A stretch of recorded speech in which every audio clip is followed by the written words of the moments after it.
Hello les gens, c'est Letzi pour une nouvelle vidéo fiche d'élevage et dans cette vidéo je vais vous parler, comme vous avez vu dans le titre, des Camponotus cruentatus. Les Camponotus cruentatus, de son nom commun fourmi ensanglantée, est de couleur noire avec de forts reflets rouges ou roux sur le gastre. Elle est présente dans le sud-est de la France et s'étend de la France à l'Afrique du Nord dans le bassin méditerranéen. Les colonies peuvent atteindre une dizaine de milliers d'individus.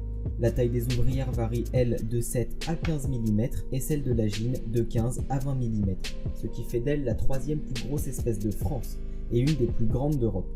Il y a différentes castes d'ouvrières, à savoir minor, média et major. C'est une espèce monogyne, donc une seule reine par colonie. C'est une fourmi qui nécessite une expérience en myrmécologie, donc tous les débutants s'abstenir. Elle a un développement lent, ce qui est fréquent chez le genre Camponotus, et nécessite une diapause de 2 à 4 mois entre novembre et mars. C'est une espèce à fondation indépendante, donc la gine n'a besoin que d'elle-même pour fonder sa colonie.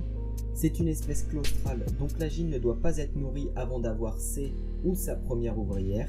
Elle a des réserves de nourriture faites pour ça dans lesquelles elle va puiser. Comme dit précédemment, elle se développe lentement et lors de ses premières générations, le couvain ne sera pas forcément composé d'œufs, de larves et de cocons. La transformation de l'œuf à l'ouvrière prend environ 7 semaines, 3 semaines de l'œuf à la larve, 1 semaine de la larve au cocon, 3 semaines du cocon à l'ouvrière.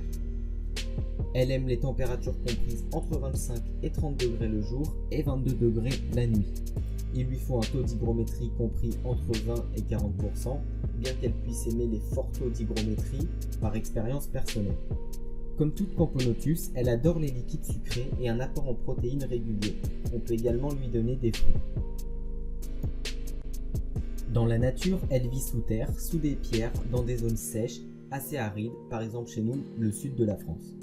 Camponotus cruentatus appréciera un nid en béton cellulaire blindé ou en plâtre blindé, voire en pierre reconstituée, car elle est foreuse. Vous pouvez évidemment lui donner un nid en plexiglas, mais je ne recommande pas ce type de nid personnellement.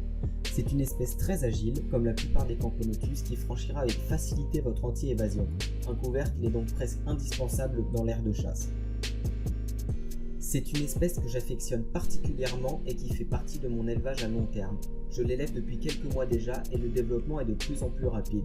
Je l'adore de par sa grande taille et du fait que le recrutement des ouvrières est très rapide lorsqu'elles chassent.